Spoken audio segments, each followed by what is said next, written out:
Now, you are in historic Jackson Square. Let me tell you how it's got its name and how it got here.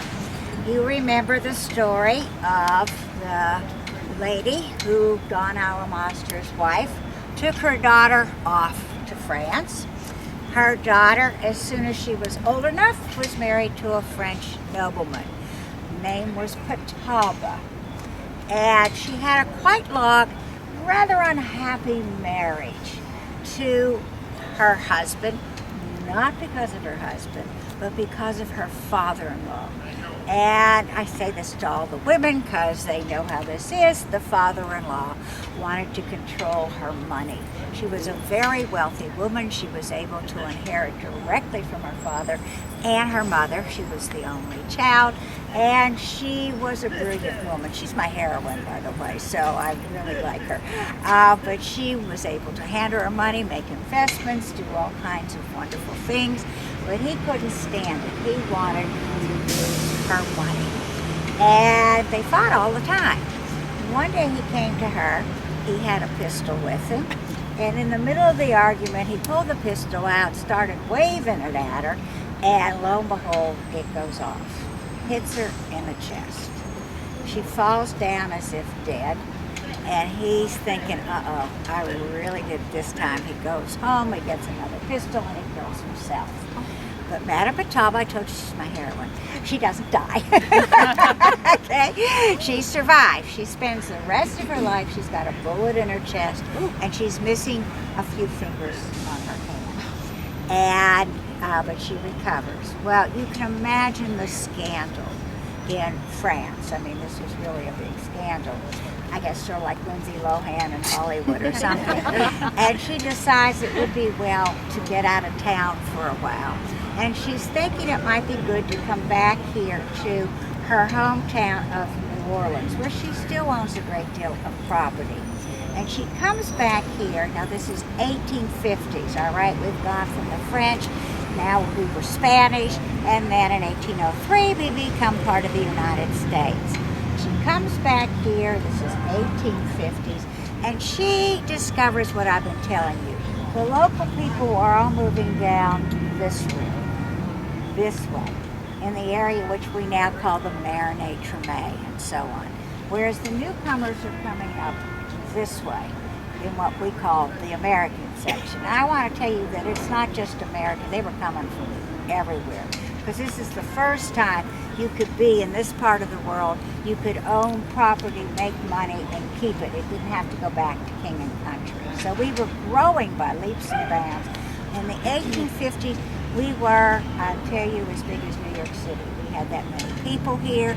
We were making money hand over fist. The plantation system was in full swing. The steamboat had been invented. People were coming up and down the river. And she comes back here and she owns all this property in the French Quarter, and she doesn't see people here. What she sees is a big slum. And she is horrified. A big what? Slum. Oh, okay. Okay, people moving this way. People moving this way. And she wants to bring them back. Now she lived, and I brought a picture, I think I usually carry it around with me. Anybody been to France? Was she Spanish or French?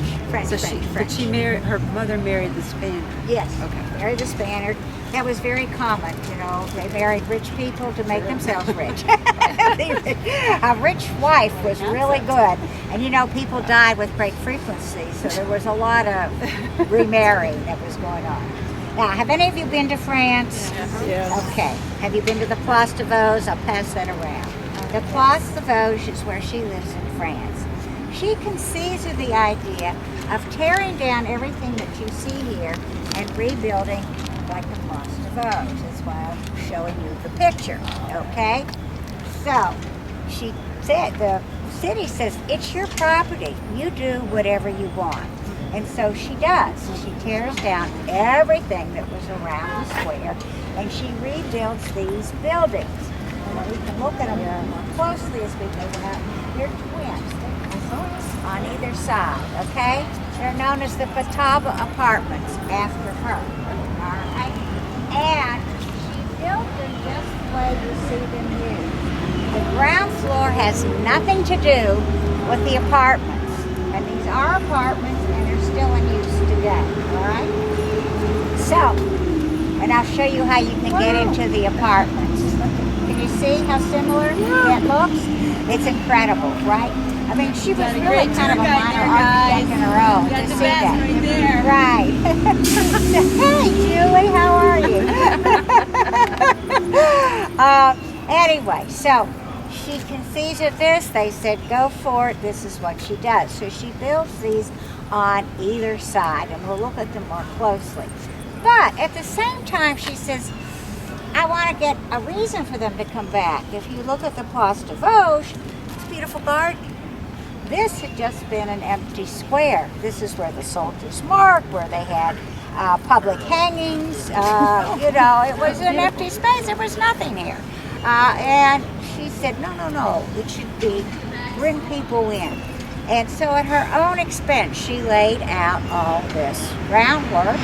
She enclosed it with all this beautiful cast iron.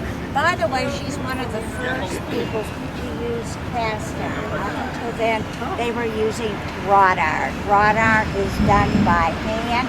It's very expensive. It lasts longer, but this stuff is easy to replace because it's poured into a mold, and it was coming down the river off the boats, and all they had to do was put it up. Okay?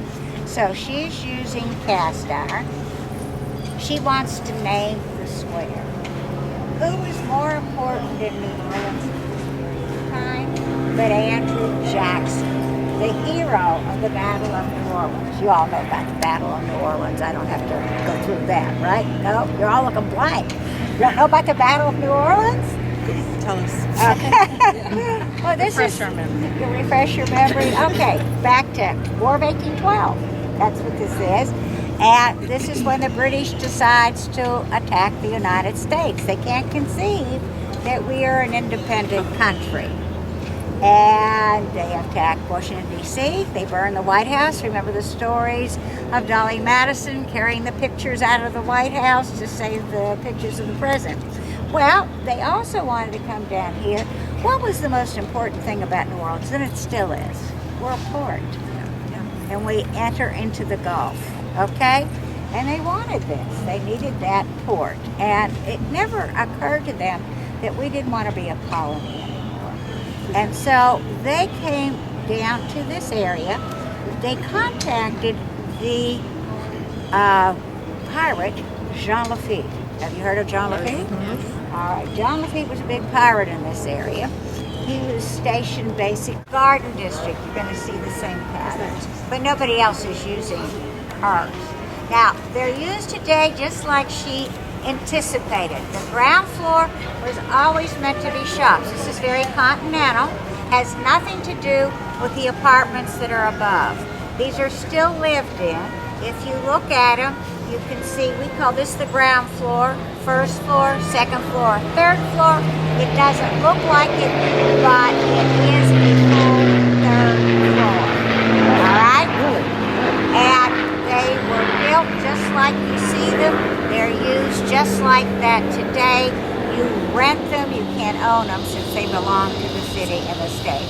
But you can rent them, and you can get a long-term lease. So I'm sure the rents go up every How much would it be? Do you know? Oh, it depends on the square feet you have. It's not cheap. It's a lot of money. Because all these have been modernized, by the way. You know, they all have inside bathrooms and kitchens and that kind of stuff. So not like the original. And if you want to go in to an apartment here, you would go in a... What's your... We have indoor plumbing, but we have electricity. It's kind of amazing. And inside kitchens, not outside kitchens. It's the whole thing. Do they go up, or do you have to like pick your... Yes. So You have to pick your foot. There is no elevator. I will say that. They didn't put elevators in. So you have to walk. It's what you call a walk-up. Yes. It's a walk-up. But the shops are independent and different from anything that they were not connected. And this place here, where you see the lady coming out, this is called the 1850 house. It's a museum, and it's furnished like one of these places would have been in 1850. So if you're interested and you want to come back and see that,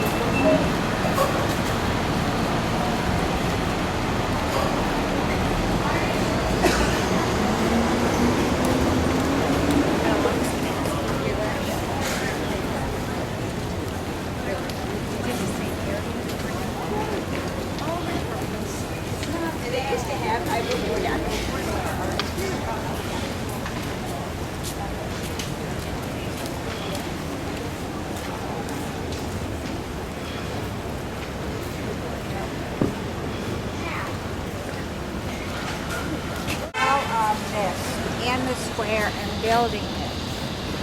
The church is now totally independent. And if you can see, remember I told you this was a flat top roof? Yeah. The Cabildo was a flat top roof. The church decides to put this whole piece, you see here, can you see that? And they just put that in the front of the church. So it's like a great big antechamber that was added to the building in the front. So if you go in the church, you'll see that, and then you'll turn back. Same time this. And now, at the same time, the state decided that what they're going to do is to put these mansard roofs that you see on top of the Cabildo and the Presbyterian. Remember I told you they were flat top buildings. So essentially from that time until now, there hasn't been much change in the place. But the essential setup is pretty much the same. All right, let's... Proszę kafesia, proszę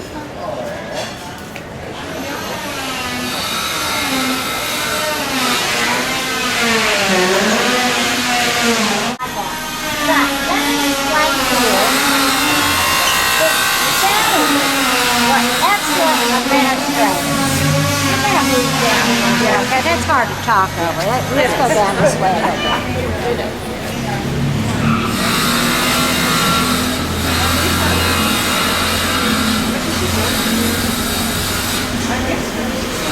The Spanish were really, really good administrators. And they made a lot of rules on how to rebuild after the fires. And I want you to sort of think in your mind about how these buildings look. You can almost age the buildings in the French Quarters. But to rebuild after the fires, the first rule was you weren't going to build out of wood. You had to build out of brick or stone. There's no native stone in this area, so what you had to do was brick. Local brick is lousy. So what they did was stucco over the brick. This is what you're looking at here, stucco over the brick. And then they would paint it to look nice, okay? See that? Now, you're built on line. Can you see that? They're right up to the sidewalk. And between each building is a big firewall. There is no space. This means that you do not have air, that oxygen, to build up the fire. So now you've got the buildings online. They're touching each other. They're made out of brick or stone. The roofs have to be slate, no longer wood shingles. This is a more expensive way to build, but much safer. Now, we've had lots of fires in the French Quarter, but we've never had one that went through the whole city like it did in those early days. They're pretty much self-contained. As a matter of fact, we had a fire in the Cabildo a number of years ago, and we were able to contain it. How much is